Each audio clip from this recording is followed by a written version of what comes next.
shoot. And 3, 2, 1, action. Welcome to the Seriously Doe podcast. I am Ken. I'm Shane. And we are super glad that you're here today. So a couple quick housekeeping things that we want to let you know today is, first of all, if you haven't done so yet, please subscribe to this podcast wherever you're listening to it. Whether it is on Spotify or Google or wherever, but also jump over to our YouTube page. If you are listening to this right now, but you want to see the things that we're baking and maybe just see our dashing, dapper faces, we're usually just wearing trucker caps and t-shirts. So, but if you want to do that and see what's going on there and see some of the bakes that we're creating, you can go to our YouTube page, the Seriously Doe YouTube page. But also we would love it if you would rate this podcast, if you would review the podcast, and if you would share the podcast. You can do any of those things wherever you listen to podcasts, and please just take a moment. It would mean the world to us, because part of this is like we'd love to share the love of baking with the world. Yep. Right? So we want to, if you do the reviewing, if you do the rating, what that does for us is that helps to knock things up a little bit and put us more in the forefront of what people might want to listen to if they're thinking about baking. They type in baking. Anyways, that's all fun stuff. But we would love if you would please just make some time to review that today. Also, check out our Instagram page. We're starting to throw some more content out there. Also, our Facebook page. All those places are places you can interact with us, and we will interact with you. Sometimes we put our recipes up, depending on copyright stuff. But yeah, so those are just great places for you to keep in contact with us. So, Shane, what are we talking about today? We're talking about white bread. Oh, yeah, white bread. Now, why did we pick white bread? Because this was your idea.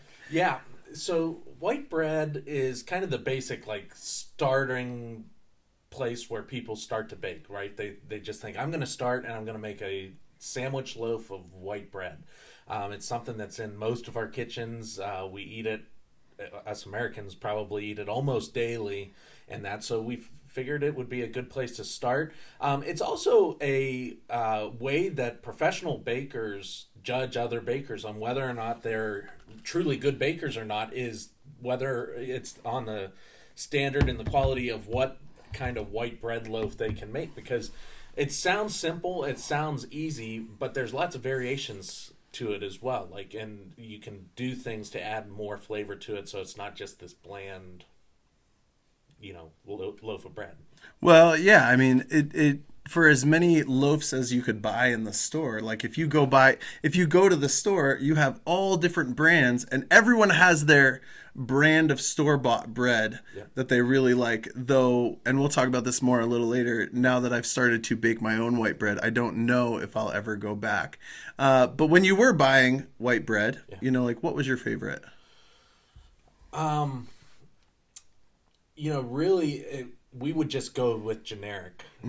Whatever the store brand white bread was, that's what we would go with. It tasted the same as the name brand stuff. Yeah. So, and I was super, super cheap with it. So, but when we lived up in New York, we would just get Wegmans brand most of the time, or Aldi's brand. Yeah. So my mom stopped buying white bread when I was a child. Yeah. We did not eat it. It was almost always wheat bread, and so when I had white bread, if you tried to put cold butter on it, it was like wet paper. You just rip it. But what's interesting, so there's some fun history behind bread, and so of course we want to tell you this stuff. We want to tell you that bread has a lot of history, and bread especially is about as old as the human race. Yep. People have been grinding up wheat and creating some sort of bread in some way or another. But a couple fun things is you know how you used to chew on eraser? I don't know. Did you ever chew on your erasers of your pencil? I'm sure. Because I can imagine exactly. I actually think that rubbery, like petroleum. And occasionally, you catch the metal of it. Right. Oh man, you catch the metal and it gives it that little zing in your teeth. I know. I know anyone who's ever done that. Though I think like the younger generation uses more mechanical pencils, but my son is more about the he always walks into my office like, Dad, you got any Ticonderoga number twos? I'm like, those are the best, and I have taught you well. But before rubber erasers were a widespread thing, kids would use or people would use like a squeezed up piece of white bread as an eraser, which is something I never thought to do, and I think you probably wouldn't eat that afterwards, I imagine. Brings into question the quality of that white bread. If it was tough enough that we could use it as an eraser. But so also one of the things is one of these things that we hear a lot is the best thing since sliced bread. Sliced bread. So you were telling me about this earlier, so why don't you tell that? Yeah, so we all know that cliche statement, but we might not be aware of where that comes from or why it's such a great thing. But white bread, so the history of bread, it goes back, thousands and thousands of years. It's been in every culture. It's an important thing. White bread, not so much. White bread's relatively newer to that. And when it started to be developed, I think it was in the early 1900s when they started to really slice it, and at the bakery and stuff like that, they invented these machines that you put the whole loaf in, and it's just a whole bunch of saw blades that gravity works down and slices it all. Why it's so great, the greatest thing since sliced bread, is that the women that would bake bread and the wives, the mothers, and that loved having it sliced at the bakery so they didn't have to do it at home, because it makes a mess. There's so many crumbs when you slice the bread and stuff, and so the greatest thing since sliced bread, because all the mess stayed there. And it's just kind of cool thing, a little fun fact. Well, and I've been finding that, like once the loaf gets cold, when it's hot, everything is sticking together and there's a lot of moisture in it. Yeah. But as the loaf gets cold, there is a lot more crumbs that happen. I mean, it's beautiful. Like this morning, I cut off because when we make it, there's 2 loaves that come out. Yep. So like 1 loaf is here and 1 loaf is at our house. But my daughter this morning was like, Dad, can I have a slice of bread with peanut butter on it? So I was like, yes, you can have this fresh baked bread from yesterday. And, threw it in our Star Wars pop-up toaster. And actually, did you know the pop-up toaster was developed before the sliced bread machine? No, I didn't know that. So that tells you how new sliced bread is. Right. But also that during World War II in 1942, they stopped slicing bread for a period of time. Yeah. Because they wanted to. It was part of the conservation of war efforts. So they said to these ladies who were home and maybe some guys, I don't know, but they said to them, you're just gonna have to use your own knife because we're not using that steel, we're not using that electricity. Everything's got to go to the war effort. So that was an interesting. I thought that was interesting that even though we had the greatest thing since sliced bread, we weren't slicing bread for a little bit there. Still had to pause it. That's right. Yeah. But yeah, but just cutting up that bread this morning, even it's just all over the board, it's so all much over the mess. cutting board. Yep. We probably should have started this episode with a disclaimer too, that if you start baking your own bread at home, especially white bread and stuff like that, you're at a great chance of no longer buying bread from the store. It's gonna ruin you. Yeah, because I started to do that, and my kids now, if we buy a loaf, if we're in a pinch and we need to buy a loaf from the store, they won't eat it. They might eat a piece or 2, but then it just sits and it goes bad. And the same is not for homemade bread. So disclaimer on that part too. If you start doing this, you might not be able to go back. Oh, and I think part of the allure to baking your own white bread, or just baking your own bread in general, is the smell that fills your house when you bake it. I actually posted to Instagram, and another baker of Instagram, that's a hashtag, by the way, another baker of Instagram, I posted a video of me cutting open my first test loaf, and the steam just pouring out, and they just commented I can smell it through the screen. Yeah. And Renee came home yesterday. She's like, oh my gosh, what is that wonderful smell? Yeah. So I had a pastor friend who up in New York that he would go to church early on Sunday morning and bake a loaf of bread to fill up the church smell with homemade bread for when Really? people would come in. And would they use that? Well, actually, that's a really great. That's a so because it and why would he do that? Yeah, so I think just to make people like it's that incentive to go to church because it can smell awesome, but it's a psychological mind trick too because Disney World does it. I don't Yeah. know if you knew this. I or did not, know but this, yeah. Main Street of Disney World when you're walking and you got Cinderella's castle there, it just smells sweet, and that's Yeah. because they pump fragrance into Pump it. the fragrance. Yeah, and so I think it's kind of that sort of thing Yeah, too. But yeah. I mean, does anything make you? I've never come across somebody that's like, I don't like the smell of homemade bread. Yeah, if you don't like the smell of homemade bread, I question your humanity, Right. first of all. But please let us know why you don't like the smell. But that's the thing, like it's really it's a smell of comfort. Yeah. And homeliness, and so I think that's important. You mentioned that bread is such a part of culture, Yeah. and a part of how people do things. And actually, the word companion, like friends and people who are together, that word actually has some pretty significant Latin roots that have to do with bread, Yeah. right? So the word companion in Latin, if you broke it down, con, which is the word if translated with, so con, with, and then panis, which is bread. Yeah. So the word companion literally means with bread. Yeah. Right? So when you're friends with somebody or you have a companion with somebody, and that I think goes to show the very important part of bread, and even as pastors, like we know the importance of of bread is that, Jesus used a loaf of bread as an element to describe how his body was broken for us. And he said to break this bread whenever you get together. And a lot of times in teaching, it's like, well, we have to reserve that for a Sunday service. But when I read that, I don't see Jesus going, make sure you only do it in church on Sunday, but once a month. right, once a month. Make sure there's a pastor there. But he's talking about that whenever you are together with somebody else, whenever you break bread together, remember this and have a sense of communion and the sacrifice that was made. So I think that's really cool too. But bread it's not just in the Christian faith, but it's used in other faiths as well.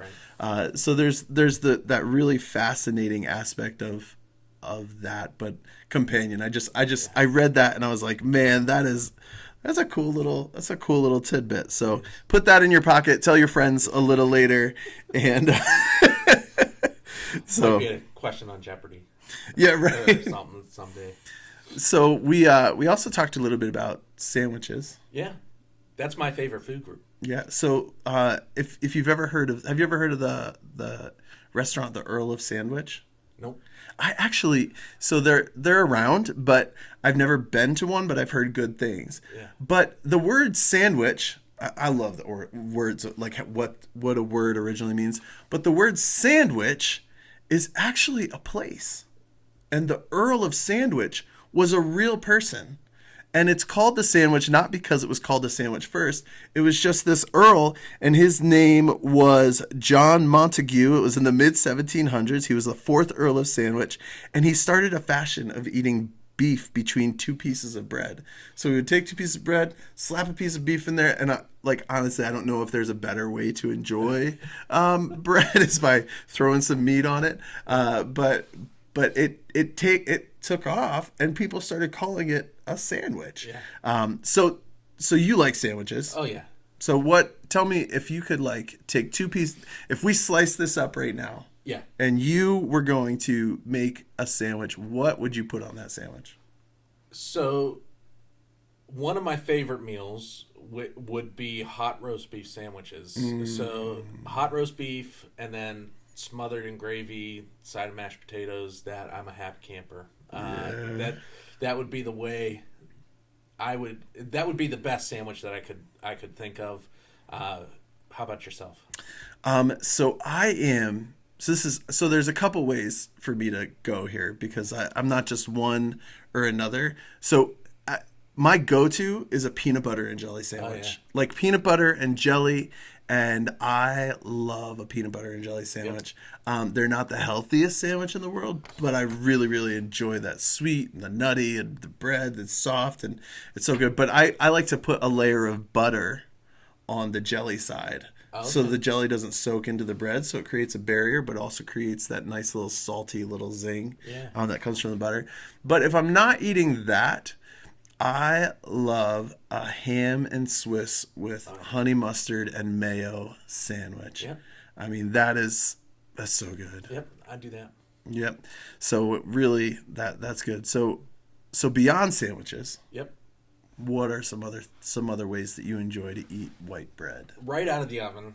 Yeah. It's not the best and it's not the easiest to cut. So I usually like self-restraint, wait 10 to 15 minutes before I slice into it. Isn't there this like deep longing, like as soon as it comes out of the oven, like you just want to rip it in half and like shove your face into it? Yep. Yep. Yep. I think that's just in our DNA to be that way. I like feel like my parent. I don't know. Did you ever own a dog? Oh yeah. Right, like when you put the dry food out, they're like, "Yeah, we'll eat that." But when you put like the wet food out, the dog like shoves their face into it, and like, like people who are listening, like probably really enjoyed that sound. You're welcome. But just like I feel like just ripping it in half and just like shoving my face in it, and then breathing like all that warm, yeasty, beautiful smell in, and then just consuming it like without even thinking of it. I just that's I still like it warm enough that it'll melt the butter. Yes. That's that. And but what's great about homemade bread too is that like after a couple days it doesn't last as long as store-bought bread because there's not as many preservatives. But the toast that it makes is phenomenal too. Yes, it does. So that's one, that, and then a couple days later when you're using up the rest of the loaf and making toast, that with a over easy egg. Mm-hmm. Yeah, absolutely. Yeah, I'm an orange marmalade type of guy. Yeah. Like, I never knew about orange marmalade until the story Paddington. Okay. And marmalade was Paddington's thing, and I didn't think it was a real thing. And then one day I was in the store, I was like, marmalade? That's a real thing? I thought that was like a foreign delicacy or something that they only serve in to stuffed animals in Great Britain. You know? So I bought the marmalade, and I have been like obsessed ever since. I almost always keep marmalade in the house, and I've taught my children the way of the marmalade. And I was actually at the diner yesterday, Scarfalatos in Honesdale, and I asked for marmalade. I said, "Oh," because sometimes diners have the marmalade, right. And I said, "Do you have any marmalade?" And she goes, "Yes, I do." And I was like, "Oh, yes, it's going to be a great day." And then she came back. She goes, "We have no marmalade." And I was like, and there goes my day. So, I mean, not that my day rises and falls on the presence of marmalade, but it helps. Yep. Every little bit helps. But yeah, I like to toast it and throw some butter on it and throw some marmalade on it. And yeah, again, like that crispiness and the kids are really taking to it. So I'm really happy for that. Yeah. So when did you cook? When did you bake your first loaf of white bread, and what made you get into it? And I couldn't even tell you that, to be honest with you. I've been experimenting and messing with it and failing for so long.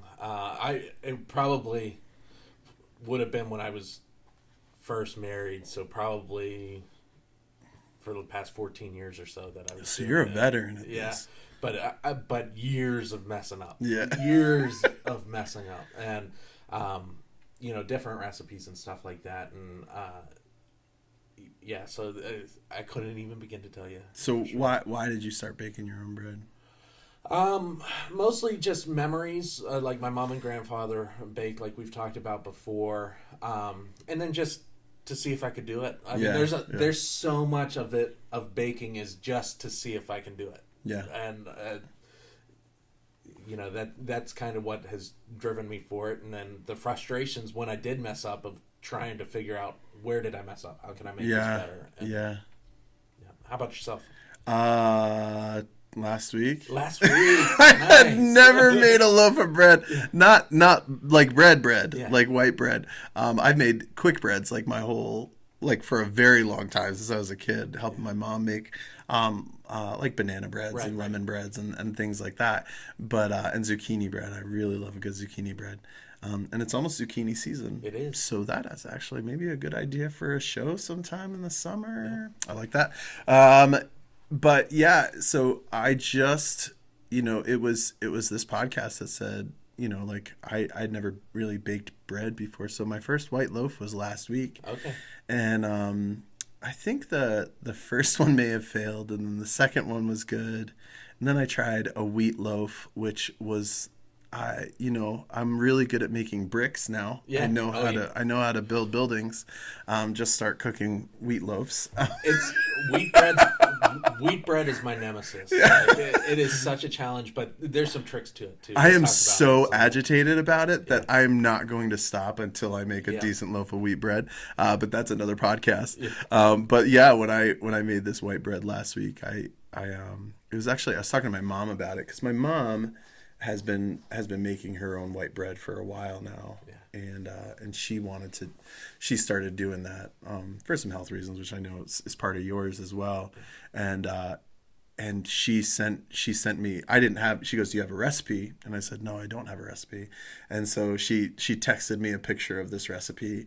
And Shane, to say I have messed this recipe up and done it in the wrong order like 6 times is an understatement. And this loaf right here, I did everything in the right order. Like I actually read the directions through. Like I'm a typical, it's a stereotype, right? Like Right. of guys, like, well, we could do this. We don't need directions. And so I was putting everything in the wrong bowls at the wrong time and then mixing improperly and then, too much here and too little there. Yeah. But I think I finally nailed it. Yours is prettier than mine. That is unusual as well. It is. Yours looks more like a sandwich loaf. It does, yeah. And which there's a number of different reasons. We use different recipes. We use different pans, and that's it's a good example of saying don't be afraid of it, and just do it. And it might not look perfect like mine today. It'll taste good though, and It will. It all tastes good. I mean, even the loaves I failed, Yep. like they still taste good. Yeah. They were dense as anything. But you know what you do with a dense loaf? You could do a few things. give What it do to the chickens. you give it to as I'm actually watching chickens run across the road. I'm not even lying. Yeah. They're out the window of where we're sitting. There are chickens running across Yeah. the road. So are those the chickens you give it to, like your neighbor's chickens? No, or we give them to friends of ours that have chickens. If I mess up on a loaf or something like that, or it goes too stale, just Yeah. give them to the chickens. Yeah, so we've been so when I messed up the other day, I handed one of the wheat loaves to my caregiver and I go, it is not a great loaf of bread, Yeah. but it is a loaf of bread, and if you'd like it, it's yours. And so her son came this morning and he goes, that was really good. And I'm like, oh, You're so nice. Bless your heart. bless your heart. just wait till it actually tastes good. But I like to pour gravy over it, like some gravy and so the loaves that I messed up, we've just dumped some beef gravy and some beef over it, and it was rocking. So tell me about like ingredients in your loaf of bread, and actually tell us. So there's a huge difference Yes. between the ingredients of a homemade loaf of bread Yep. and a loaf of bread that you buy in the store. And you know more about this than I do. Yep. So tell us about this, Shane. Probably ought to go with my bread first, right? Yeah. It's a little bit easier. So I use unbleached all-purpose flour. Then I have salt, oil, so olive oil, yeast, and water and sugar. So I was only partially counting, but what's that? 5 ingredients Yep. tops. So we're talking about white bread, and perhaps the most famous white bread Say it out loud to yourself right now. The most Is- famous white bread is. Yep, you got it. Wonder Bread. Yeah. So I was going to say it'd be a wonder if you. Oh man, that, I'm sorry. I just stomped all that's over okay. that. Let me read you the ingredients. I'm a horrible co-host. Hey, that's all right. Let me read you the ingredients list, so you can actually see it. That list of that. Okay? Yeah, show just. So, that is impossible to see. not, Never mind. See that white screen? All you see is a white screen. Yeah. There's that. But here's the ingredients list. Oh, I want you to say all of them. Okay. Maybe just half of them because there's a lot. I'll say them all. Okay. So unbleached enriched flour, wheat flour, malted barley, flour, niacin, reduced iron, thiamine, mononitrate, riboflavin, folic acid, water, high fructose corn syrup, yeast, and then contains 2% or less of each of the following: calcium carbonate, soybean oil, wheat gluten, salt, dough conditioners. Contains one or more of the following: sodium stearyl lactylate, calcium stearyl lactylate, monoglycerides, mono and diglycerides, distilled monoglycerides, calcium peroxide, calcium iodate, DATEM, ethioxylated mono and diglycerides, enzymes, ascorbic acid, vinegar. Hey, I know what that is. I do. Yeah. Monocalcium phosphate, yeast extract, modified cornstarch, sucrose, sugar, soy lecithin, cholecalciferol, vitamin D3, because there's no nutritional value whatsoever. Soy flour, ammonium sulfate, calcium proportionate, which is helpful to avoid spoilage. So that whole list of things, that, ladies and gentlemen, is your Wonder Bread. And why you should start baking on your own. Because all of the 5 ingredients, and yours is probably right around there as well. Very, very similar. Yeah. We know what they are. Yep. We know what they are. We don't have to go to a dictionary and have a PhD in chemistry to understand what is in our food. That's the major part of it. So let me talk a little bit about mine. I'll cut just slice. Yeah. I can't remember if we talked about what you call the end of the bread or not. I think we did. You called it the heel, I think. Or did you call it the butt? I've heard it both ways. Butt or heel? Yeah. I don't know. So, do you want butter? Do bears poop in the woods? And pigs fly at midnight. So, I'll let you butter that. All right. So, it looks good. I'm happy with that. Yeah. It's a recipe that I've kind of modified. It's a multi-purpose recipe, but it's yummy. And so you mix it together. You let it rise once. But I used a special kind of olive oil. So 2 different kinds of olive oil is what I use. I can taste it already. Yeah. So I used one that was infused with basil, and then I used one that was infused with wild mushrooms and sage. So it's, there's just a little extra pop to it to make it a little bit different than standard white bread. Yeah, I'm going to have to take the rest of this home. Okay. That's fine. I made a second loaf. This is so good. Thank you. So yeah, you can very much taste that basil, and that immediately, like when I breathed in before it even went in my mouth, yeah. I could hear. That's how strong the senses are. But the basil is so subtle in that. And it's just so good. So wow, Shane, that's a really good loaf of bread. Now, where did you get this recipe? And is this the normal recipe that you use? This is the normal recipe that I use, and I actually I just have modified it myself over the years. So it's kind of one of those ones, like if I was to sit down and write out what my recipe was for bread, this is the one that would be like off the top of my head. I don't need to look it up. I just know what it is, and but it's a multi-purpose use. It's great for white bread, great for pizza, great for French bread, that sort of thing. We talked also about using our if we had a favorite pan or not. So I don't know what this part of the podcast would be called, but this is my recommendation. If you're going to buy something, it's worth the investment. So, the pan du jour. Yeah. So I have this bad boy right here. It is a stone bread pan designed for sandwich loaf bread, and it's made by Pampered Chef. And so right now they're really out of stock on stoneware. But if you know somebody that sells Pampered Chef, get on a waiting list for this. And what's great about it is that I'm very close to this being nonstick. So eventually what will end up happening is you bake it so much and it'll turn a dark, dark brown, almost like a dark black. And you can just throw your dough in there. You don't need to oil or season or anything like that. So do you have to oil? So I've always wondered this about stoneware. Do you have to oil that? Yeah. Now? So you, and then it gets to a point where you just have to experiment. Like, is it nonstick now? So you would throw. Is it nonstick now?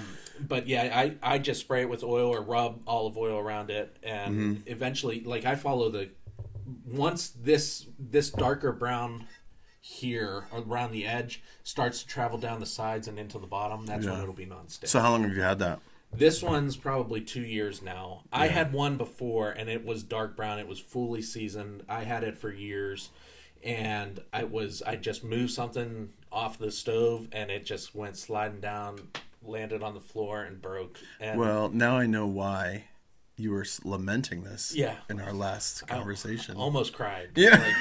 It was that bad. That's like it's like cast iron, like this deep love. I mean, if you use cast iron, you love cast iron, and you'll never use Teflon again. That's right. Yeah. So it's probably the same. It's a patience thing, but once you, it's a worthwhile investment, and that I highly recommend getting one of those. Yeah. Yeah.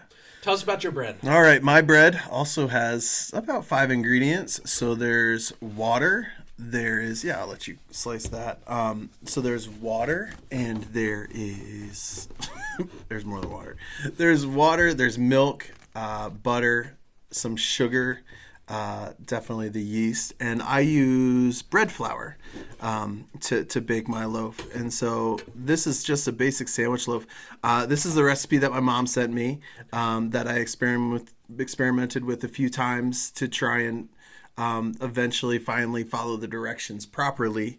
And so now what I have is this really, like, I love how spongy it is. So you can kind of see it there. If you're on YouTube and watching this, you can see there's the crumb. There's the crumb going on there. So but that was good. But I actually enjoy the kneading process, so I abandoned the dough hook. Good for you. This week. Because the times I did it and tried to use it, I was unhappy with what was happening with that dough hook in my mixer. And I don't know if it's my mixer or what, but I mean, it's a good KitchenAid, stand-up mixer. But when all the ingredients were done, this loaf particularly, I just turned on some music and I set the timer for 15 minutes and I just kneaded the bread for 15 minutes. And it's actually like it's a really calming process for me. Yep. Because it's rhythmic, because it's just kind of over and over, a repeated process. And it's violent. You get to put people's faces. Yeah. I mean, if you're really struggling with something, you just kind of bang it down a few times and then you throw it up and you slap it. No, I'm just kidding. Cheaper than therapy. Cheaper than therapy. These are pastors. We are. This is Don't what we do what for we're saying. Yeah. It's a joke, guys. It's a joke. Kind of. And but I really enjoy the kneading process in getting that, feeling that, the dough will get sticky and then you throw a little more flour on, just ever so slight more flour on. Then eventually it does get to the point where it's mildly sticky and elastic and you're like, oh, I did it this time. Yep.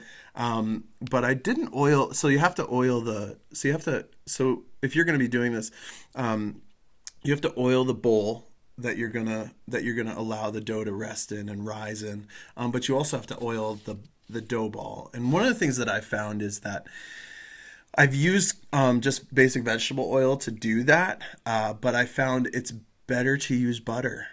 Yeah. Like to take almost a cold stick of butter and to do that all around the bowl, and then I take a little pat of butter, and my hands are clean, and I melt it between my hands, and then I rub that around the dough ball and put it in. But what that's going to do is it helps when you actually take the dough out of the bowl, because the dough is going to double in size, and it's going to fill that entire bowl.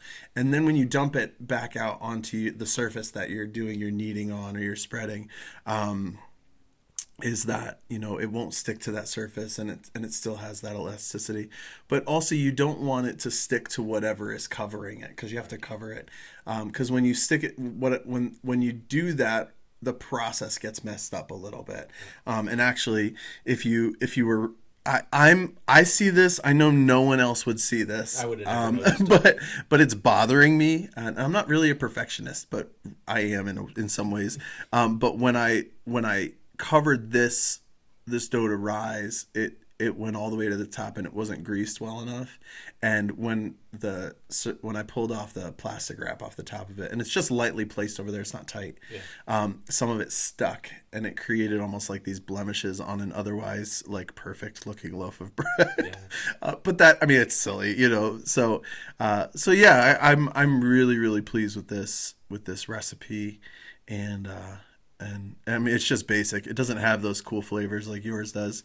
But no, It tasted great. Yeah. So we haven't got to that part yet, but it did. It tasted great, and I'm glad you used bread flour, because that's the other difference. Like, I used all-purpose flour, and you use bread flour, and it's that those options are available to use and stuff like that. now, too. what is the difference between bread flour and all-purpose I flour? couldn't tell you that for sure. All right, we're gonna tell you that the next show, Yeah, maybe. but it's to deal with it's how processed it is. Yeah. So it's all purpose is processed differently than what bread flour is. I think bread flour would probably be a little bit more processed, like down Yeah. that process line, which it affects the nutritional value as well. All purpose is probably a little bit more.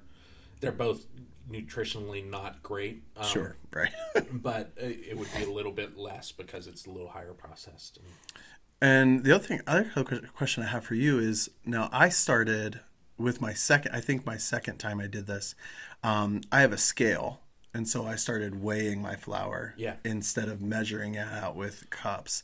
And that's what they recommend on the side of the bags. That's what they recommend in the recipes, because if you look up bread recipes, what you're gonna find is there's weights involved, like this many ounces. So the loaves that I made required 30 to 31 and a half ounces. Yeah. And, it's just a basic kitchen scale. I put my big bowl on there. It brought everything to zero, and then you just dump the flour in.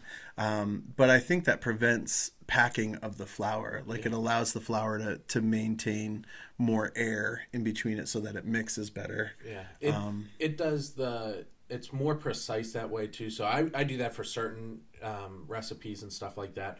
For this, I go more by feel and like the texture of making sure it's coming together, that sort of thing. But weighing it makes it much more precise, especially if you go into using the metric system.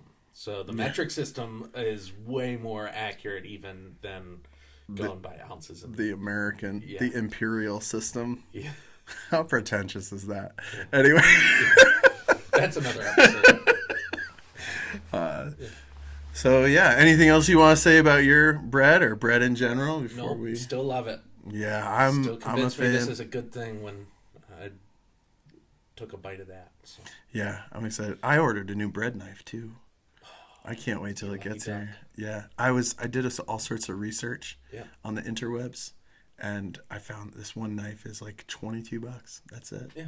And I was like, oh, and it was literally rated the best on numerous sites. They're like, buy this knife. Was it made by like samurais in Japan? And, It was made by dwarves. yeah. And Moria. That's It was the right. last In the knife mines of ever. Moria, and then they got rid of them as soon as the goblins came. Sorry, that was really That's a funny trip. We could have gone down. we could have, and we're gonna get back to bread. Us Shire folk will just eat bread. Actually, Shane and I are not even resemblance of Shire folk No. in our No, size. no. Not Maybe even a our little hair. bit. Maybe the amount of hair that we both have, but when it comes to size, we're definitely from the land of men, the race of men. I did want to say one thing. You just made a quick comment about not using the dough hook anymore, and I knead almost everything by hand as well. So kneading by hand, it's very difficult to over knead. Using a dough hook on your mixer, it's very easy to overknead. And what happens when you overknead? You will get a very dense loaf. You break down the gluten too far, which it won't allow it to be the light, airy that we have here. Yeah.